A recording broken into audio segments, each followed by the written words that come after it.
Quand on parle de SCI, Société Civile Immobilière, on pense tout de suite aux avantages liés à la transmission d'un patrimoine.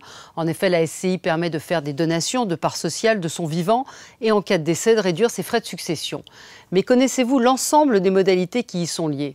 Nous avons posé la question à Stéphanie Robillard, directeur juridique adjoint chez Bouygues Immobilier.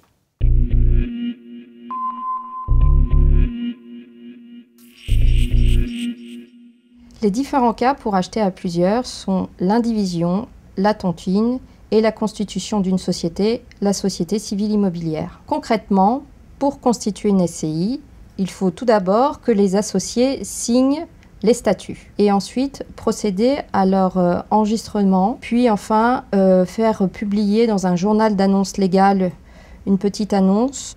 Enfin, le dossier de constitution de la société sera enregistré au registre du commerce et des sociétés. À l'issue de ce parcours, la société aura une existence légale. La SCI vous permet d'acheter tout type de biens immobiliers, que ce soit un emplacement de parking, un studio, un 2 pièces, une maison, tout type de biens immobiliers, neufs ou anciens. À quoi ça sert de faire une SCI? Eh bien, la SCI peut acheter le logement pour l'habiter, vous en tant qu'associé, pour en faire votre résidence principale, ou alors vous pouvez en faire un produit d'investissement immobilier. C'est-à-dire que la SCI dont vous êtes associé achète le logement et ce logement est loué à des tiers. Et sous réserve de respecter ces conditions, vous pouvez bénéficier du dispositif Cellier.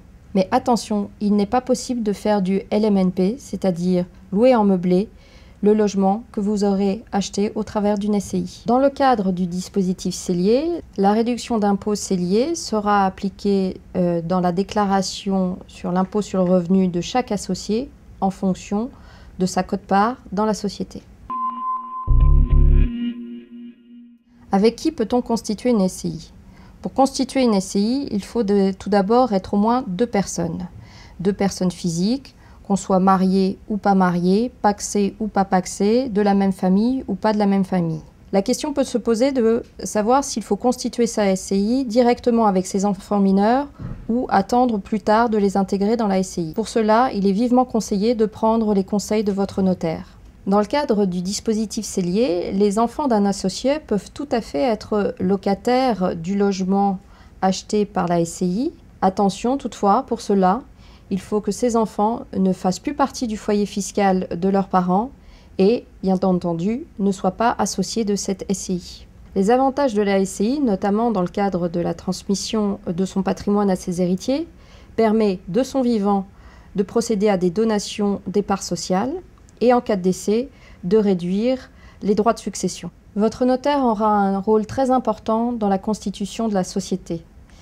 Il pourra vous conseiller pour la rédaction des statuts, mais aussi pour la transmission de votre patrimoine. Pour toutes ces raisons, il est conseillé de prendre contact avec son notaire.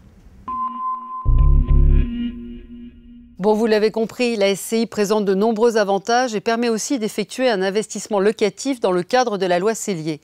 Dans tous les cas, il est nécessaire que vous vous rapprochiez de votre notaire. Il vous guidera sur la constitution de votre SCI et sur les objectifs de cette création en fonction de votre situation patrimoniale.